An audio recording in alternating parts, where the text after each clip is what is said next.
viewers, welcome to Shenba's Grated.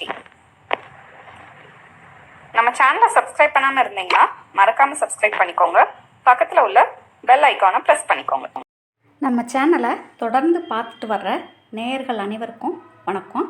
இன்றைக்கி நம்ம கிச்சனில் பாரம்பரியமான ஸ்வீட் ரெசிபி போலி பண்ண போகிறோம். போலி பண்ணுறதுக்கு மைதா மாவு 1 கப் எடுத்துக்கிங்க. 1/2 டீஸ்பூன் உப்பு, 1 டேபிள் ஸ்பூன் நெய், 1/2 டீஸ்பூன் மஞ்சள் தூள், தண்ணி கொஞ்சம் சேர்த்து மாவை பிசையணும். போலிக்கு மாவு பிணையும் போது புரோட்டாக்கு மாவு பிணையிறோம்ல, அதை விட கொஞ்சம் லூஸான பதத்தில் மாவை பிணைஞ்சிக்கணும். அதில் கொஞ்சம் நெய் சேர்த்து லேசாக பிணைஞ்சி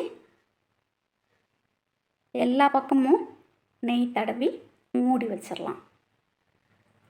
3 மணி நேரம் நல்லா ஊறட்டும். அதுக்குள்ளேயும் நம்ம ஸ்டஃபிங் ரெடி பண்ணிக்கலாம். கடலைப்பருப்பு 70 கிராம்,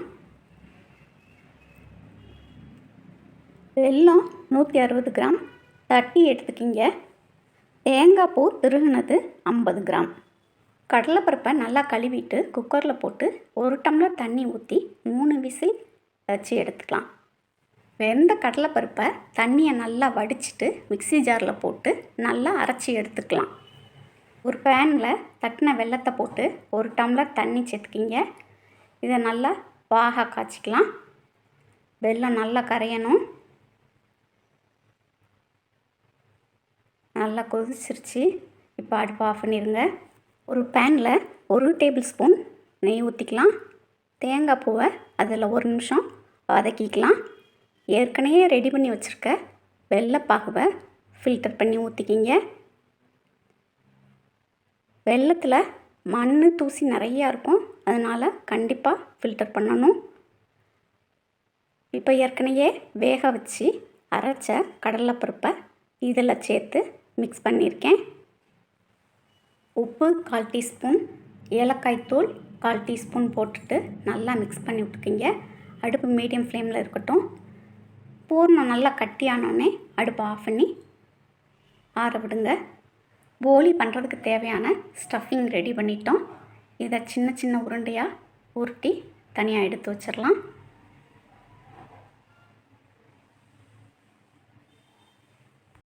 மைதா மாவு பிணைஞ்சி வச்சதை 3 மணி நேரம் ஆன பிறகு திறந்து பார்த்தோம்னா நல்லா சாஃப்டாக இருக்கும். அதை சின்ன சின்ன உருண்டையாக உருட்டி எடுத்து வச்சிடலாம்.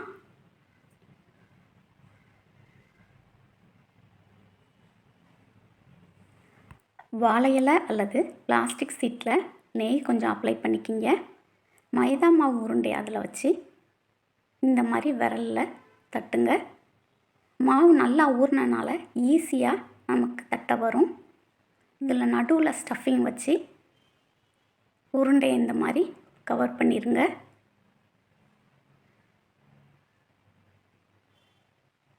எக்ஸ்ட்ரா மாவை ரிமூவ் பண்ணிடுங்க.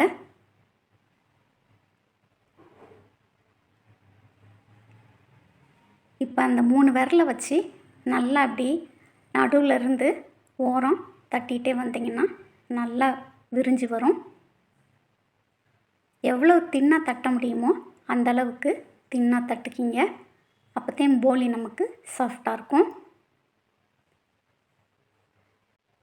இந்த மெத்தடில் நீங்கள் போலி தட்டலாம். இனிமேல் நம்ம கடையில் போலி வாங்கி சாப்பிட்ணுங்கிற அவசியம் இல்லை. வீட்டிலே அழகாக டேஸ்ட்டாக செய்யலாம். அழகாக ரவுண்ட் ஷேப் வந்துருச்சு. நல்லா தின்னாக தட்டிக்கிங்க. ஸ்டஃபிங் மட்டும் ரெடி பண்ணி ஃப்ரிட்ஜில் வச்சிட்டிங்கன்னா 10 நாள் ஆனாலும் நல்லாயிருக்கும். உங்களுக்கு எப்பப்போ தேவையோ அப்போ வெளியே எடுத்து வச்சுட்டு நீங்கள் போலி தட்டிக்கலாம். போலி தட்டுறதுக்கு இன்னொரு ஈஸியான மெத்தட் நான் உங்களுக்கு சொல்கிறேன். அதையும் ட்ரை பண்ணி பாருங்கள்.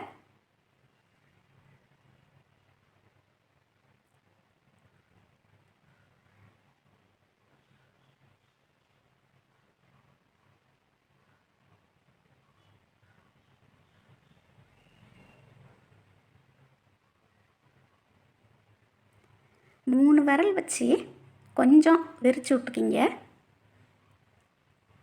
இந்தளவு விரித்த பிறகு பூரி கட்டையை வச்சு ரோல் பண்ணுங்கள்.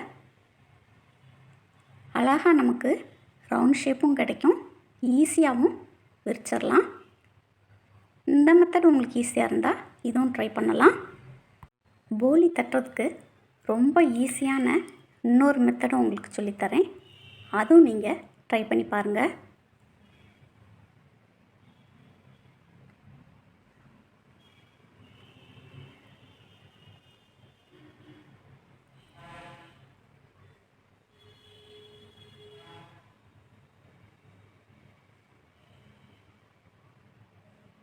ஒரு எவர் சில்வர் பிளேட் எடுத்துக்கிங்க. அதில் நெய் அப்ளை பண்ணிக்கிங்க. அந்த பிளேட் அந்த உருண்டை மேலே வச்சு இந்த மாதிரி ப்ரெஸ் பண்ணுங்க. இப்போ எடுத்து பார்த்தோம்னா அழகாக விரிஞ்சிருக்கும். இது ரொம்ப ஈஸியான மெத்தடு.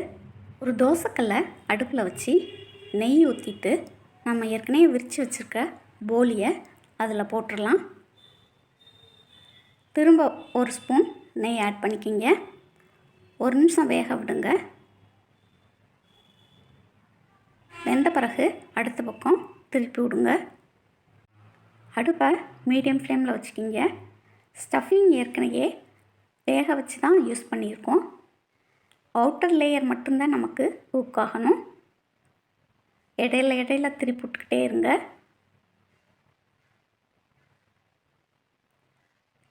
லேசாக அங்கங்கே கோல்டன் ப்ரௌன் கலராக மாறும், அப்போ எடுத்துடலாம்.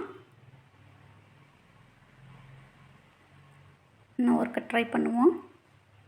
தோசைக்கல்லில் போலி போடும்போது ஃப்ளேமை குறைக்காதீங்க. ஃப்ளேம் குறையா இருந்துச்சுன்னா போலி சாஃப்டாக வராது, வலுவாகும். மீடியம் ஃப்ளேம்லேயே இருக்கிற மாதிரி வச்சுக்கிங்க. இந்த போலிக்கு யூஸ் பண்ண ஸ்டஃபிங் மிச்சம் இருந்துச்சுன்னா நீங்கள் அதை தாராளமாக ஃப்ரிட்ஜில் வச்சு 10 நாள் வரைக்கும் யூஸ் பண்ணலாம், நல்லாயிருக்கும். இதே ஸ்டஃபிங்கை நீங்கள் பூரண கொழுக்கட்டைக்கும் யூஸ் பண்ணலாம், சீயத்துக்கும் யூஸ் பண்ணலாம்.